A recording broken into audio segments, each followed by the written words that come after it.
The year is 1932, a blissful period way before the peskiness of health and safety, a time where you didn't even need an airbag, because if you were unfortunate enough to go over the bonnet of your Helicron, the car would turn you into chorizo. Now, of course, this vehicle was not a production car. In fact, only one in this form was built, and from what I could find, and it certainly seems, there actually was a second car produced in 1939, about 7 years after this initial one was in 1932. That car, though, seems to have even less information about it, and this is by far the more famous of the two. Now, speaking of fame, it's actually not the only pair of propeller-driven cars that have been produced, but from what I can tell, the Helicron certainly seems to be the most famous propeller-powered car, and it's also the butt of a lot of understandable jokes. It certainly does look somewhat ridiculous, but there are a few things about the Helicron which I find, of course, very bad ideas, health and safety for instance, but I also think it has a lot to admire, and actually a lot of unsuspecting advantages, one of which being the simplicity. This car does not have a gearbox. In fact, all it has is a throttle and a brake. The throttle controls the RPM of the fan, or the propeller more accurately, and of course the brakes do just that, they slow the car down. Now, this particular vehicle uses a Rosengart chassis, as you can see, a wooden frame, wire wheels, which is not surprising for the time, and it was actually lost for a very long time, because around the same time that the second red vehicle was produced, this one disappeared, and it only resurfaced as a barn find.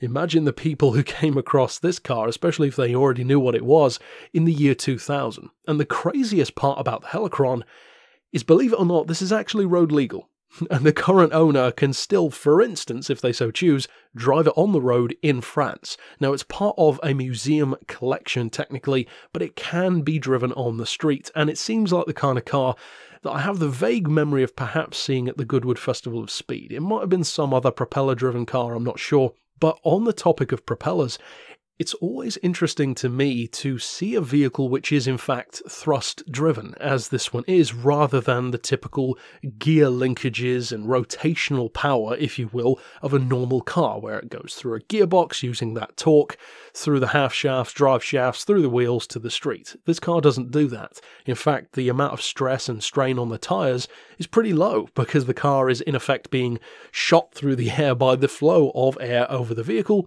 as it passes through the propeller. Forcibly, of course, being the key there.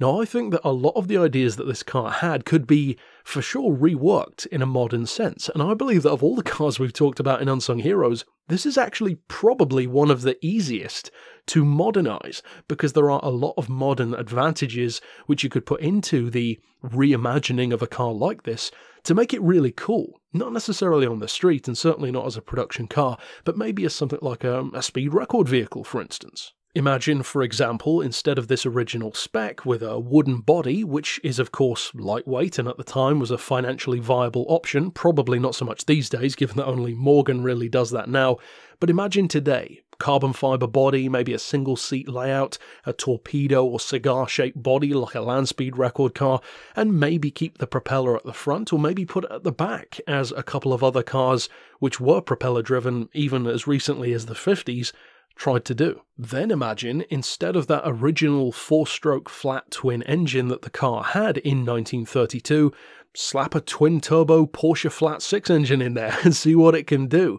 Now, maybe that wouldn't be a good idea, but I would certainly love to see what a thrust-driven, propeller-powered car like that would be capable of, because this one, contrary to what you might expect, is actually pretty quick for what it is. Now, the interesting thing about the car is that despite the fact that it was found in almost complete condition in that barn and was for the most part restored using original parts, and rather than, retrofitting it with new stuff, was actually maintained in that original form and brought back to the right condition, sandblasting the wooden body, for instance, restoring the wire wheels, all that kind of stuff, reupholstering the car, the one major thing that was missing was, somewhat ironically, the engine.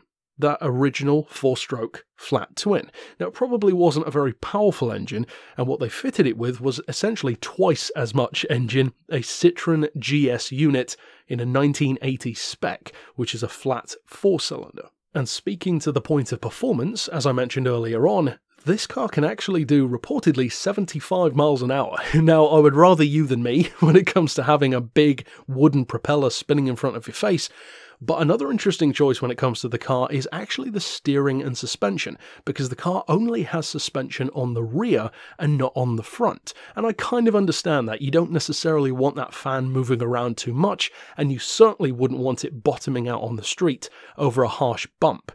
At the same time, though, the part that I don't like as much is that it's rear-wheel steering, and that, at 75 miles an hour, sounds very scary.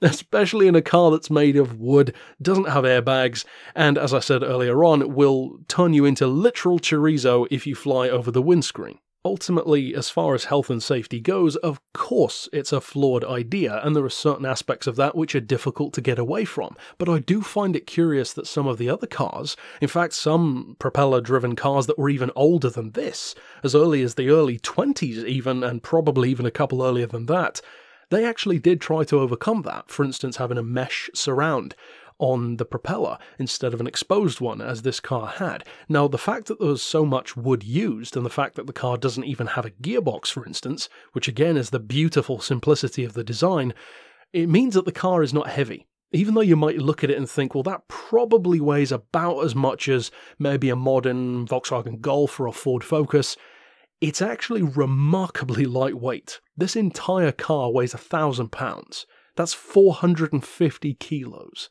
That's insane. It makes a Caterham look heavy in comparison, and a lot of that is due to the simplicity of the mechanical design. The wheels are essentially just freewheeling. There is no power going to the wheels of any kind, of course being thrust driven. As I said, doesn't have a gearbox. It's an amazingly simple operation, and I actually love it for that. Of course it has some major downsides, but it has some really cool upsides because of its design as well. Ultimately though, the Helicron, much like many of the other propeller-driven vehicles of history, was doomed by its own design. It's like a rotary engine, but a lot more dangerous. So don't expect it to come back anytime soon, as much as I would love to see that happen. And one thing that I kind of wish they'd have done more, maybe not just with this one, but some of the others as well, is actually embrace the idea of that airplane on the street idea even more. Don't just put a propeller on the front. Why not give it, for instance, a small radial engine as well, like an airplane, a fighter for instance, would have had. They're great engines, they're very smooth, and it's specifically designed for that job.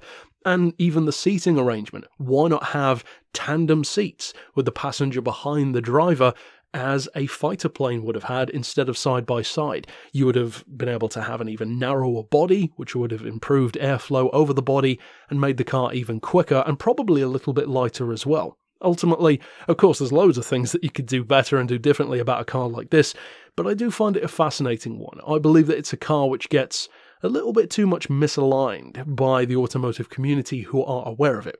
Yes, it's a perfect, prime butt of a joke, but at least they tried something different, and it doesn't surprise me at all that this came from France. Ultimately then, if you're new to Unsung Heroes, or even if you are a returning fan, I would urge you to click the link down in the description to jump over to the live chat for this channel, wherein you can vote for instance, this car, or maybe a previous episode, or more than one that you love, because as I've said before, when we reach that 100th episode, I'm going to be counting down the community's top 10 favourite cars that we've talked about so far, and who knows? This may well end up in there somewhere. But overall, that's it for this installment. Of course, click the playlist here on screen to see all of the previous episodes. And for now, as always, thanks for watching.